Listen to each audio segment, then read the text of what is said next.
আসসালামু আলাইকুম প্রিয় শিক্ষার্থীবৃন্দ। এখন আলোচনা করব ২০২৪ সালে চট্টগ্রাম বোর্ডে পরমাণু মডেল ও নিউক্লিয়ার পদার্থবিজ্ঞান চ্যাপ্টার থেকে যে প্রশ্নটি এসেছিল সেটি নিয়ে। প্রথমে প্রশ্নটির এখানে দেওয়া আছে যে একটি রেডিয়ামের অর্ধায়ু হচ্ছে ১৬২০ বছর এবং এর প্রারম্ভিক পরিমাণ হচ্ছে 1 × 10³ কেজি। জাস্ট এটা হচ্ছে উদ্দীপক। গ নাম্বার আমাদেরকে বের করতে হবে রেডিয়ামের গড় আয়ু কত, এবং ঘ নাম্বারে হচ্ছে রেডিয়ামের প্রথম 2 মিলিগ্রাম ক্ষয় হতে যে সময় লাগে পরবর্তী 2 মিলিগ্রাম ক্ষয় হতে একই সময় লাগবে কিনা গাণিতিকভাবে ব্যাখ্যা করো। তো এই হলো আমাদের প্রশ্ন। তো আমরা দেওয়া আছে কি কি দেখো, রেডিয়ামের অর্ধায়ু ১৬২০ বছর, তার মানে হচ্ছে এটা দেওয়া আছে যে T½ এবং এর প্রারম্ভিক পরিমাণ আমরা ধরলাম, যেহেতু এটা ভরের কথা বলেছে সেহেতু আমরা এটা ধরলাম হচ্ছে প্রারম্ভিক পরিমাণটাকে আমরা বললাম হচ্ছে m0। তাহলে গ নাম্বারে আমরা কি কি দেওয়া আছে সেটা একটু দেখি। দেওয়া আছে অর্ধায়ু, রেডিয়ামের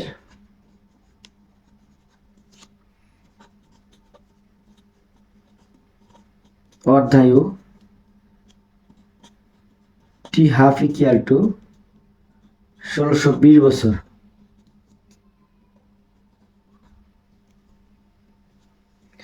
এরপরে এটা প্রারম্ভিক পরমাণু সংখ্যা বা প্রারম্ভিক পরিমাণ, এটাকে আমরা ধরলাম হচ্ছে প্রারম্ভিক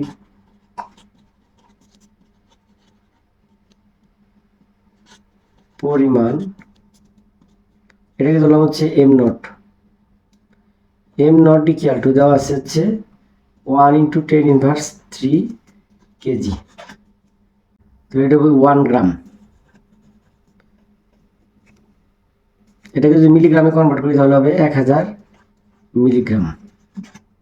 এই রেডিয়ামের গড় আয়ু, তাহলে গড় আয়ুকে আমরা কি দ্বারা প্রকাশ করি? গড় আয়ুকে আমরা টাউ দ্বারা প্রকাশ করি। তাহলে গড় আয়ু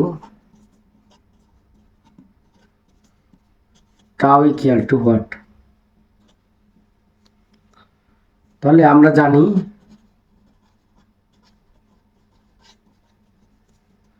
টাউ = T½/0.693।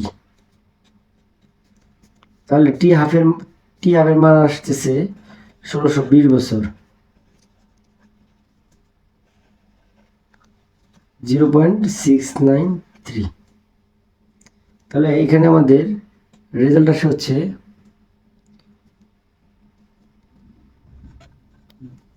২৩37.66 ইয়ার।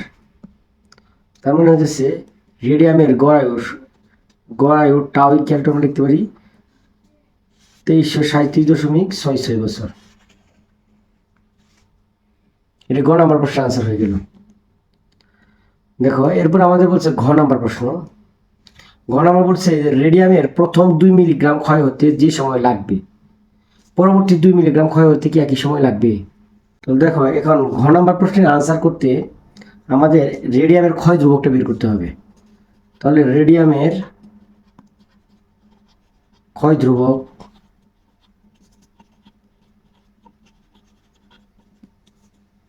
লেমডা = আমরা কি লিখতে পারি 6.693/T½ তাহলে 0.693/T½ হচ্ছে ১৬২০ বছর। তাহলে এখান থেকে আমাদের রেজাল্ট আসে হচ্ছে 4.278 × 10⁻⁻4 পার ইয়ার। অর্থাৎ আমরা ল্যামডার মানটা পেলাম হচ্ছে 4.7298 ইয়ার, 4.278 × 10⁻⁴ পার ইয়ার। এখন দেখো এখানে আমাদের প্রারম্ভিক পরমাণু সংখ্যা কত বা প্রারম্ভিক পরিমাণ হচ্ছে কত?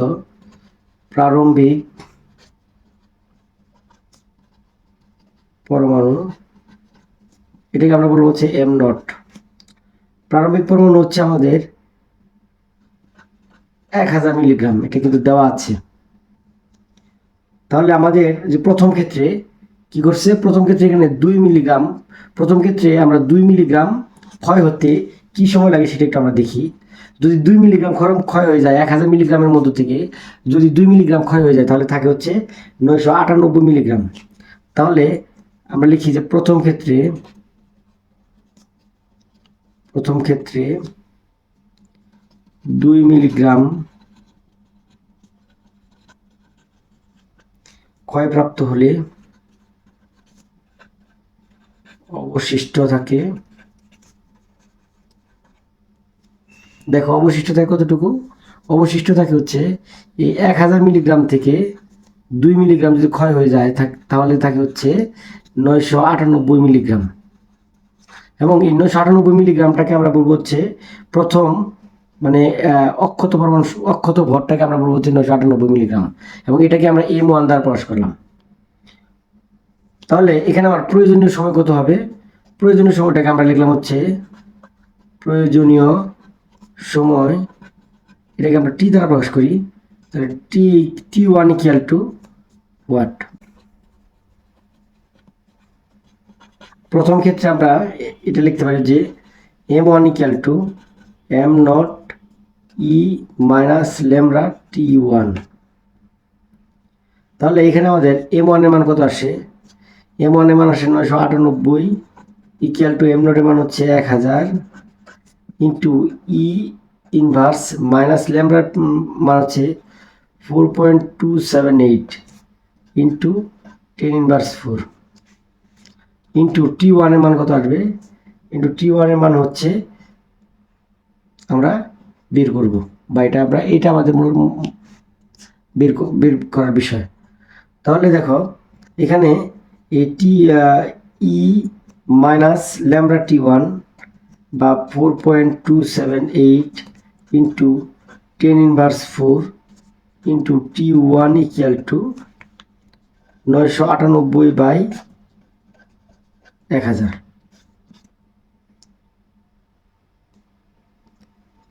এখন দেখো এটাকে উভয়পক্ষে যদি লন দিয়ে গুণ করি তাহলে আমাদের মান আসে কত, উভয়পক্ষে যদি লন দিয়ে গুণ করি তাহলে minus 4.278 into 10 inverse 4 into T1 equal to ln 998/1000। দেখো এখান থেকে মান বের করবো হচ্ছে T1 এর মান। তাহলে T1 ইকুয়াল টু আমাদের কত হবে result, T1 equal to ln 998/1000 by minus 4.278 into 10 inverse 4। তাহলে এখন এখানে আমাদের T1 এর মানটা আসে হচ্ছে ক্যালকুলেশন করলে পাই 4.68 ইয়ার। এটা হলো প্রথম ক্ষেত্রে, প্রথম 2 মিলিগ্রাম খরচ হতে বা প্রথম 2 মিলিগ্রাম ক্ষয় হতে আমরা সময় নিয়ে হচ্ছে কত, রেডিয়াম সময় নিয়ে হচ্ছে 4.68 ইয়ার। এখন দেখো পরবর্তী 2 মিলিগ্রাম খরচ হতে কত সময় নেয়। তাহলে দ্বিতীয় ক্ষেত্রে তাহলে আমাদের প্রথম ক্ষেত্রে প্রারম্ভিক পরমাণু সংখ্যা মানে প্রথম ক্ষেত্রে প্রারম্ভিক পরমাণু ছিল হচ্ছে 1000। একটা জিনিস খেয়াল করো, প্রথম ক্ষেত্রে প্রারম্ভিক পরমাণু ছিল হচ্ছে 1000 মিলিগ্রাম। এই জায়গা থেকে আমাদের 2 মিলিগ্রাম যে সময় শেষ হয়ে গেল, আমাদের অক্ষত পরমাণু সংখ্যা হচ্ছে 998 মিলিগ্রাম। এখন আমি যদি এইখান থেকে আবার পরবর্তী বছর 2 মিলিগ্রাম খরচ হয়ে যায় বা ক্ষয় হয়ে যায় তাহলে আমাদের এখানে 956 মিলিগ্রাম। তার মানে হইতেছে দ্বিতীয় ক্ষেত্রে আমাদের প্রারম্ভিক পরমাণুর পরিমাণ হচ্ছে 998 মিলিগ্রাম এবং অক্ষত পরমাণু সংখ্যা হচ্ছে অক্ষত পরমাণুর বল হচ্ছে 996 মিলিগ্রাম। তাহলে দ্বিতীয় ক্ষেত্রে অবশিষ্ট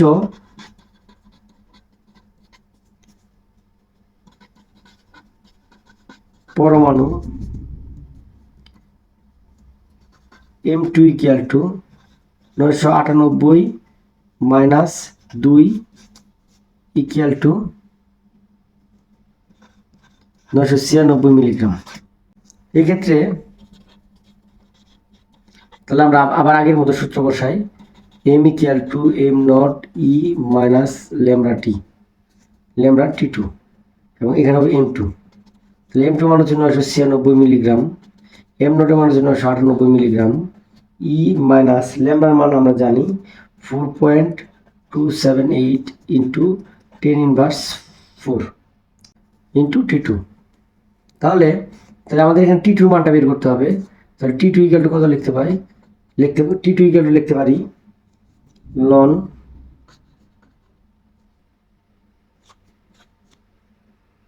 996/998 ভাগ মাইনাস 4.278 ইন্টু 10⁻4 পার ইয়ার।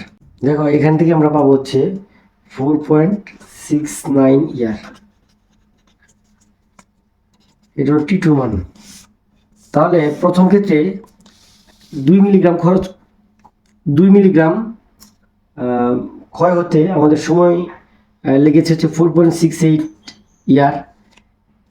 দ্বিতীয় ক্ষেত্রে অর্থাৎ পরবর্তী 2 মিলিগ্রাম খরচ হতে সময় লেগেছে 4.69 ইয়ার।